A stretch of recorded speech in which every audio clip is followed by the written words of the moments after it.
Good evening. Welcome or welcome back. If you can't tell by the look in my eyes, I'm exhausted. However, we're going to be talking about the motor today. You can kind of see the culmination of my thought process here. The reason these were drawn this way was because I was more so thinking about how they were physically placed within the world, not so much drawing like a perfect circuit design or schematic. And we essentially have this clockwise motion as I fell into insanity. For a while, I was stuck on the idea of induction, and if you put coils in series, you increase the inductivity or induction. But that's not what we need to be focusing on. We need to focus on magnetomotive force, which is the strength of the magnetic field created by the coil. And that is mainly dependent on the current and the number of turns. There's also this thing called field intensity, which we see here, H, which is a very similar formula if you think about it. We still have current times the number of turns, which is ampere turns, but we divide that by the length. And it's essentially saying the longer we make the coil, the more depth it has, the less dense the field, the less concentrated the magnetic field.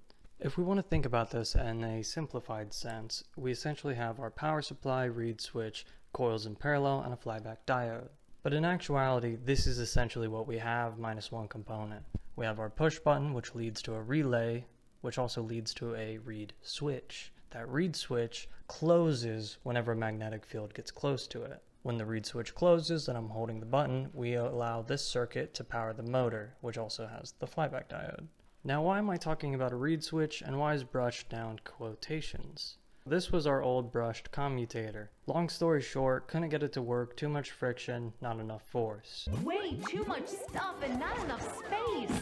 What we moved on to is what I'm calling a magnetic commutator. And so this magnetic commutator, even though it started out with a small radius, I had to expand it because the reed switch was always being activated by the magnets and we weren't getting that pulse that we need to continuously fire, but also relax and allow it to freely spin. And up here you can see the cradle that is currently holding the reed switch. And of course none of this is finalized, but it's to make sure I can actually complete it and it functions. As you can see here, we have our 5-volt supply going to our switch, which leads to the reed switch, back through to the coil in, coil out of the relay.